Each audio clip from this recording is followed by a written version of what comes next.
conduite à tenir devant une pathologie hémorroïdaire. 1. Diagnostiquer une pathologie hémorroïdaire. La maladie hémorroïdaire se manifeste par un saignement, un prolapsus, des douleurs ou un prurite. Ces différents symptômes peuvent être isolés ou associés. Ils peuvent correspondre à une autre pathologie, ce qui implique un examen proctologique à réaliser en décubitus latéral gauche, ou mieux en position genou pectoral, inspection de la marge anale avec déplissement des plis radiés, lésions dermatologiques, fissure anale, collection, tumeur, toucher anal puis rectal après avoir informé le patient, collection, masse suspecte du canal anal ou du bas rectum. Puis anoscopie permettant de visualiser les plexus hémorroïdaires. La classification anatomique de Golgi en 4 grades, bien qu'imparfaite, est communément utilisée pour orienter la prise en charge thérapeutique. 2. Hémorroïdes internes. A. Rectorragie, elles sont indolores, faites de sang rouge rutilant éclaboussant, classiquement la cuvette lors du passage des selles. Elles peuvent être plus abondantes, déclenchées par l'émission de gaz, ou accompagnant le prolapsus lors de la défécation lors de la position accroupie, souillant dans ce cas les sous-vêtements. En fonction de leur abondance, parfois favorisées par les anticoagulants ou antiagrégants, et de leur ancienneté, elles peuvent être responsables d'une anémie fériprive. B. Prolapsus, il correspond à l'extériorisation des plexus hémorroïdaires internes par l'orifice anal. Il peut concerner un ou plusieurs paquets hémorroïdaires, être circulaire ou accompagné d'une procidence de la muqueuse du bas rectum, prolapsus muco-hémorroïdaire. Chez la femme, il concerne souvent le paquet antérodroit du fait de la laxité plus importante de la paroi recto-vaginale. La procidence peut survenir lors de la défécation ou à l'effort avec une réintégration spontanée ou manuelle. Elle peut être permanente, responsable alors de suintements sérosanglants, voire de souillures fécales entraînant un prurite. À part, la papille hypertrophique correspondant à une tuméfaction fibreuse de taille variable débutant au niveau de la ligne pectinée, pouvant parfois se prolaber. C. Douleur. Les hémorroïdes internes peuvent se manifester par une sensation de gonflement, de pesanteur intracanalaire certainement en rapport avec une congestion des plexus hémorroïdaires. Ces crises peuvent notamment survenir en période prémenstruelle. Les douleurs significatives correspondent aux thromboses hémorroïdaires. Elles peuvent être non extériorisées, avec une douleur intracanalaire permanente, et perception au toucher anal d'une masse arrondie douloureuse en grains de plomb, bleutée en anoscopie. Elles sont plus souvent extériorisées, localisées ou circulaires avec un prolapsus irréductible extrêmement douloureux. Il s'y associe un œdème réactionnel avec une coloration violacée voire noirâtre. L'évolution peut se faire vers le sphacelle, ou la régression avec des marisques résiduels. 3. Hémorroïdes externes. La seule manifestation est la thrombose hémorroïdaire externe définie par l'existence d'un ou plusieurs caillots dans le territoire des hémorroïdes externes. Elle apparaît comme une tuméfaction bleutée, dure, souvent, mais pas toujours, douloureuse, sous la peau de la marge anale. Elle peut être accompagnée d'un œdème parfois important, allant jusqu'à masquer le thrombus. L'évolution spontanée se fait en quelques semaines vers son énucléation, accompagnée de saignements minimes, ou sa résorption, laissant comme séquelle un repli cutané, la marisque.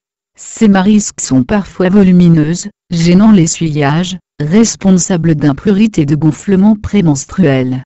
4. Traitement médical. A. Traitements locaux. Les traitements topiques sont disponibles sous forme de suppositoires, de crème ou de pommade. L'efficacité à court terme est de 90% sans bénéfice à long terme, ni d'action préventive démontrée. Les topiques sont recommandés en cas de manifestation aiguë de la maladie hémorroïdaire. Il n'y a pas d'études étayant clairement l'intérêt respectif des différents composants, corticoïdes locaux, anesthésiques, phlébotropes, lubrifiants ou protecteurs mécaniques. Il semble cependant utile de prescrire des produits avec corticoïdes en cas d'œdème et d'inflammation, thrombose hémorroïdaire, et ceux avec anesthésique en cas de douleur. B. Traitement par voie générale. Les modificateurs du transit visent à réguler la consistance ou la fréquence des selles. Ils associent, selon les recommandations habituelles, un apport suffisant en fibres alimentaires parfois aidé par un ajout de mucilage, de laxatif osmotique ou de freinateur du transit en fonction du trouble du transit. La régularisation du transit est recommandée en cas de symptômes liés à la maladie hémorroïdaire interne et externe en curatif et en préventif. C'est la seule mesure préventive au long cours ayant une efficacité démontrée sur les symptômes hémorroïdaires. La constipation étant le trouble du transit le plus fréquemment en cause, son traitement est une priorité sur le long terme. La prise en charge d'une diarrhée pour diminuer le nombre d'évacuations irritantes semble tout aussi importante. L'utilisation des phlébotropes est basée sur le concept physiopathologique impliquant la composante vasculaire des hémorroïdes. Ce sont la diosmine, la troxarutine, les dérivés du ginkgo biloba, l'hydroxyéthylrutoside. Deux méta-analyses récentes montrent un bénéfice à l'utilisation des phlébotropes pour le prurite, les rectorragies et le sphinctement liés à la maladie hémorroïdaire. Il persiste un doute sur l'absence de biais de publication, carence de publication des essais négatifs, et une définition parfois imprécise du type de pathologie hémorroïdaire étudiée. Les phlébotropes sont recommandés en cas de manifestation aiguë de la maladie hémorroïdaire, excepté le prolapsus, à court terme. Les anti-inflammatoires non stéroïdiens, ANS, agissent sur la douleur et l'inflammation, les antalgiques périphériques et centraux, éventuellement associés aux anti-inflammatoires non stéroïdiens, peuvent être prescrits en cas de douleur insuffisamment contrôlée, les corticoïdes péros en cas de thrombose externe édémateuse avec contre-indication aux anti-inflammatoires non stéroïdiens. 4. Traitement instrumental. On appelle traitement instrumental les méthodes appliquant un procédé chimique ou physique qui permettent de traiter la maladie hémorroïdaire interne. Le principe commun consiste à provoquer au sommet des plexus hémorroïdaires interne une fibrose cicatricielle pour fixer la muqueuse anale au plan musculaire sous-jacent, et obturer le réseau vasculaire sous-muqueux issu de l'artère rectale supérieure. Les moyens sont chimiques, injection sclérosante, thermique, photocoagulation infrarouge, électrocoagulation bipolaire, cryothérapie, et mécanique, ligature élastique. Cette dernière ajoute de fait une réduction du prolapsus muco-hémorroïdaire. A. Photocoagulation infrarouge. La photocoagulation infrarouge est recommandée en cas de saignement expliqué par une maladie hémorroïdaire de grade 1 et 2 après échec du traitement médical. À court terme, on note une disparition ou une amélioration des symptômes dans 70 à 90% des cas, puis 40% à un an. Les effets secondaires sont mineurs, gêne transitoire, douleur modérée, rectorragie minime, suintement séro-hémorragique. B. Ligature élastique. Les ligatures élastiques sont recommandées en cas de rectorragie et de prolapsus hémorroïdaire modéré, ou limité à un seul paquet en cas d'hémorroïde interne de grade 2 et 3. En cas de rectorragie sans prolapsus, la ligature élastique ne doit être proposée qu'en seconde intention, après échec de la photocoagulation infrarouge, aux résultats comparables, avec moins d'effets secondaires et de complications. À court terme et se prolongeant à 3 ans, on note une disparition ou une amélioration des symptômes dans 70 à 90% des cas. Les effets indésirables mineurs sont très fréquents, douleur ou rectorragie de faible abondance, malaise vagal, et les complications possibles, thrombose hémorroïdaire interne ou externe, dysurie, algie majeure, abcès périanal, hémorragie sévère, cellulite pelvienne. C. Injection sclérosante. Les injections sclérosantes sont recommandées en cas de saignement expliqué par une maladie hémorroïdaire de grade 1 et 2 après échec du traitement médical.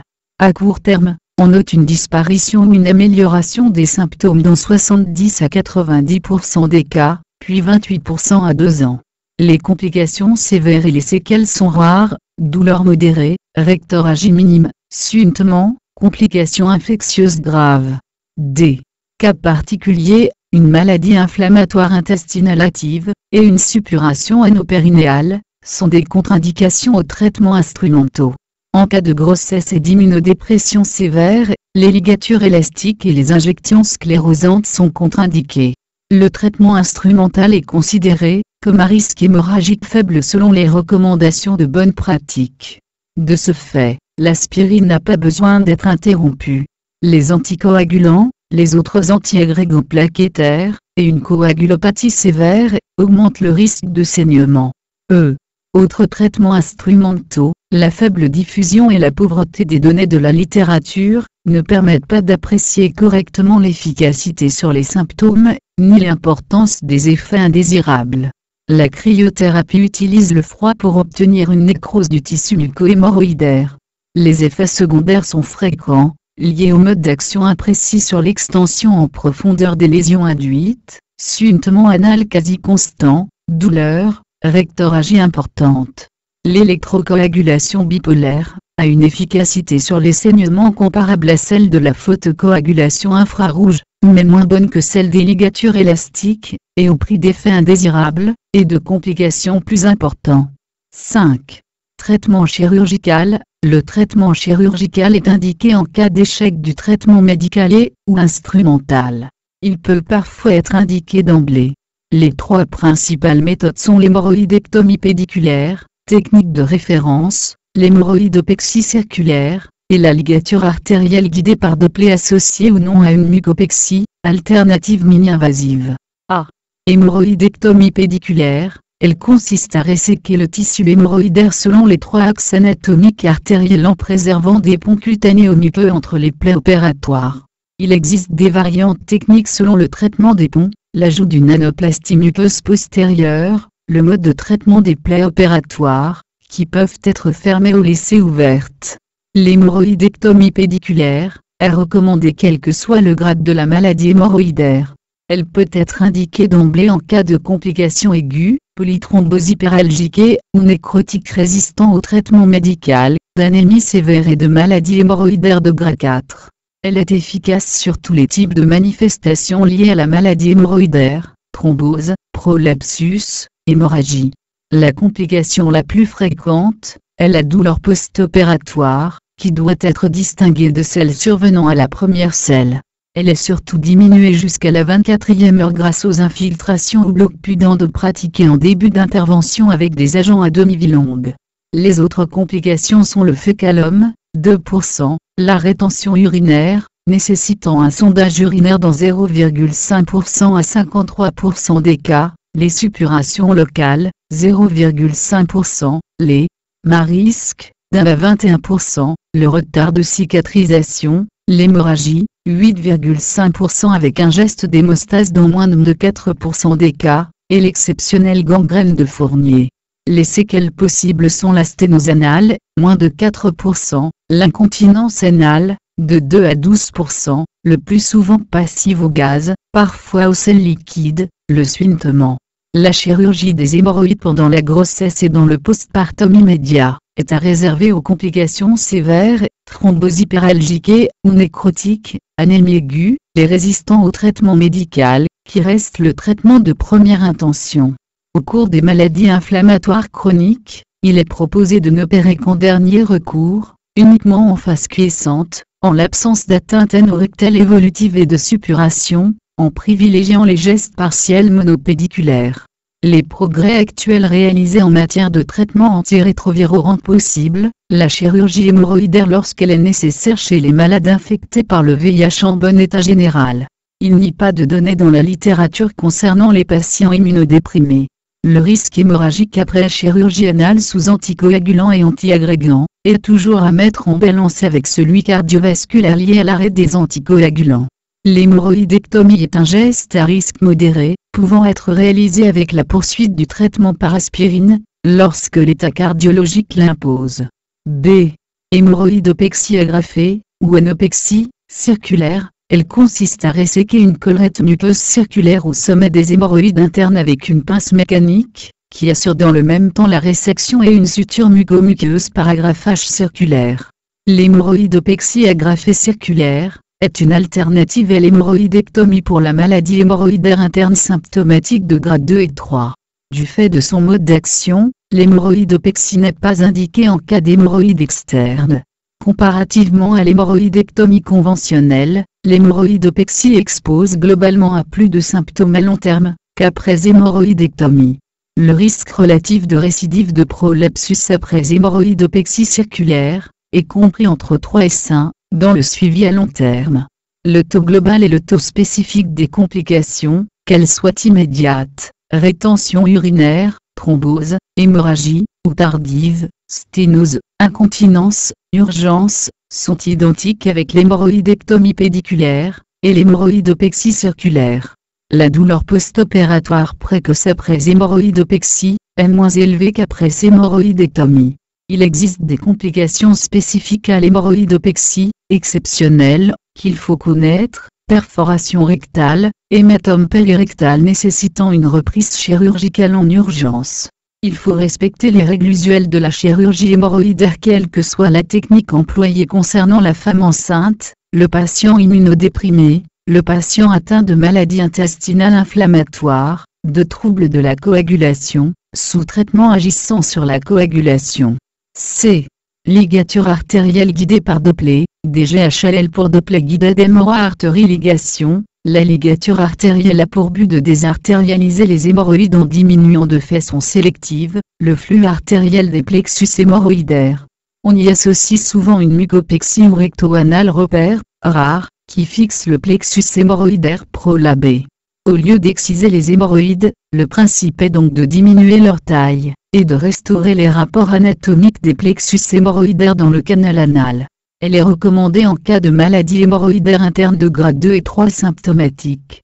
L'association mucopexie-ligature artérielle donne de meilleurs résultats que la ligature seule sur le prolapsus, et les rectorragies à court et à long terme.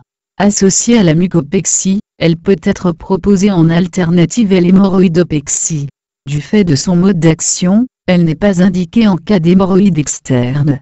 L'efficacité est obtenue chez près de 9 personnes sur 10 à 1 an, et 3 personnes sur 4 à 5 ans. La récidive du prolapsus est plus fréquente en cas de maladie hémorroïdaire de grade 3 et surtout 4. À 1 an, l'efficacité est comparable à l'hémorroïdectomie fermée, avec une meilleure tolérance post-opératoire, un temps d'hospitalisation plus court, et une reprise plus rapide des activités. L'efficacité de la ligature artérielle guidée par Doppler avec mucopexie adaptée au prolapsus est similaire à l'anopexie agrafée circulaire, et ses suites sont plus simples. Les complications immédiates sont le plus souvent mineures: saignement, douleur, thrombose, dyschésie, rétention d'urine. Les complications plus tardives sont rares: thrombose hémorroïdaire, fissure anale. Il faut respecter les règles usuelles de la chirurgie hémorroïdaire quelle que soit la technique employée concernant la femme enceinte, le patient immunodéprimé, le patient atteint de maladies intestinales inflammatoires, de troubles de la coagulation, sous traitement agissant sur la coagulation. Enfin, ce qu'il faut retenir: la maladie hémorroïdaire est fréquente, et se manifeste par des symptômes banals imposant un examen clinique. Il convient de distinguer maladie hémorroïdaire interne et maladie hémorroïdaire externe, dont la prise en charge peut différer. La régulation du transit apporte un bénéfice sur les saignements et sur la récidive des symptômes. Les topiques et les phlébotropes peuvent être utilisés en cure courte en cas de manifestation aiguë de la maladie hémorroïdaire. En raison de sa relative innocuité, la photocoagulation infrarouge pourrait être la technique de première intention sur les hémorroïdes hémorragiques non prolabés. La ligature peut être recommandée devant une procidence hémorroïdaire modérée ou localisée avant de proposer une chirurgie. Le patient doit être loyalement informé des alternatives chirurgicales, et peut participer au choix de la technique, la décision définitive revenant au chirurgien. L'hémorroïdectomie pédiculaire est recommandée quel que soit le grade de la maladie hémorroïdaire. Elle peut être indiquée d'emblée en cas de complications aiguës, d'une anémie sévère, et de maladie hémorroïdaire de grade 4. La ligature artérielle guidée par Doppler, et l'hémorroïdopexie agrafée circulaire, sont recommandées en cas de maladie hémorroïdaire de grade 2 et 3. Abonnez-vous à la chaîne Poster Vision, pour être prévenu des nouvelles vidéos publiées.